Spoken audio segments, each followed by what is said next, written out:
habitat cendrawasih.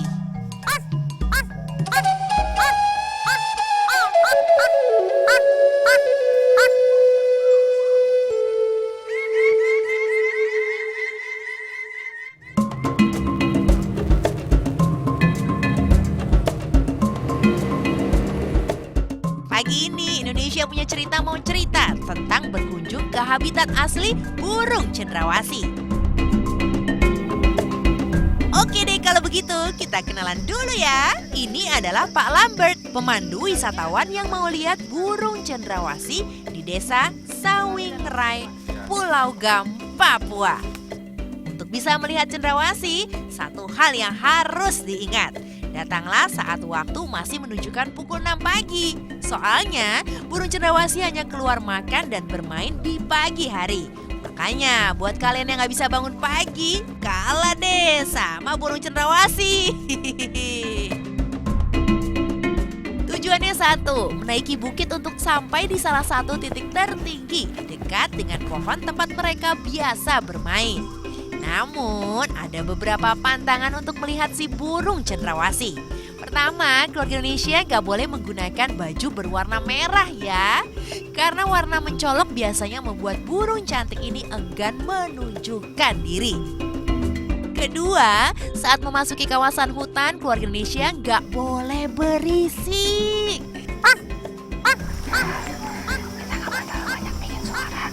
Supaya tidak ganggu mereka dan mereka nggak pergi. Ini kita lagi nunggu giliran buat melihat.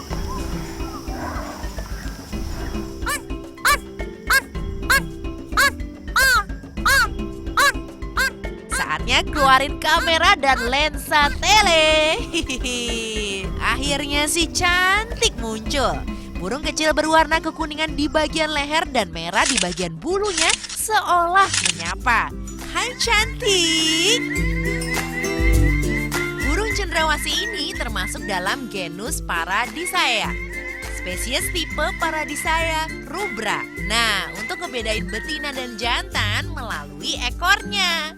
Cendrawasih jantan memiliki ekor jantan, sedangkan untuk betina tidak memiliki ekor sama sekali. Gimana, seru kan menyaksikan langsung burung cendrawasih di tanah asalnya?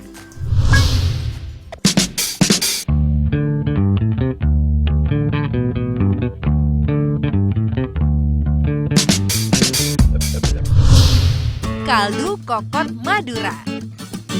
Keluarga Indonesia pernah menikmati gurihnya kaldu sumsum tulang sapi yang berpadu dengan manisnya bubur kacang hijau. Kedengarannya sedikit janggal ya. Tapi jangan salah loh, kuliner khas masyarakat Madura, Jawa Timur ini rasanya juara banget. Namanya kaldu kokot.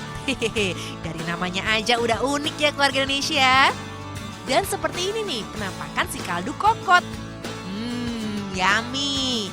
Yang pasti nih bikin ketagihan. Nah, daripada ngiler, keluarga Indonesia coba bikin aja sendiri di rumah. Caranya gampang kok. Bumbu-bumbunya ada bawang merah dan bawang putih, cabai rawit, garam, lengkuas, jahe, dan kunyit.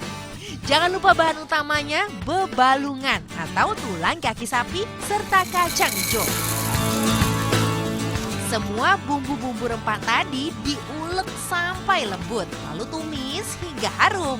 Setelah itu rebus bebalungan sapi sampai benar-benar empuk. Rebus juga kacang hijau sekitar 15 menit.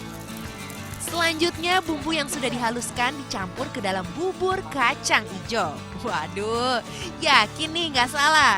Masa bubur kacang hijau dibumbuin rempah daging sih? Justru uniknya di sini, bumbunya harus dicampurin ke kacang hijau. Oh gitu, Iya. rempah bertemu dengan kacang hijau. Iya, Bumbu rempah bertemu dengan kacang hijau, baru Iya, tahu iya. saya.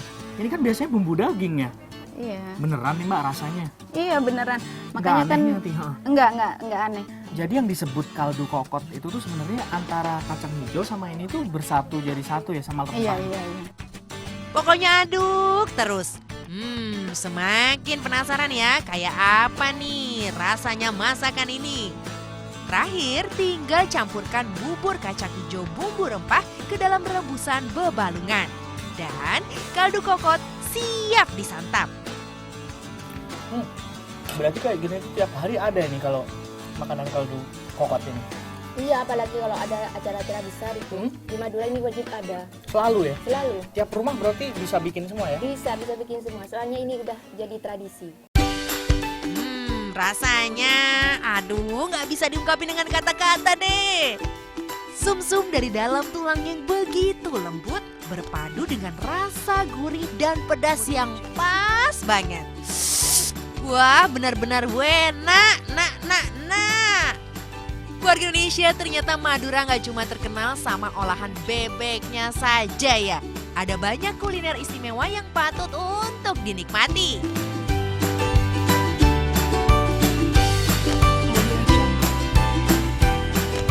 Indah dan menawan hati. Memang seperti itulah Indonesia kita. Dan Indonesia Punya Cerita akan selalu menghadirkannya bagi keluarga Indonesia setiap hari Jumat pukul 12 siang dan Sabtu pukul 8 pagi waktu Indonesia Barat. Indonesia Punya Cerita, uniknya tuh di sini. Dadah!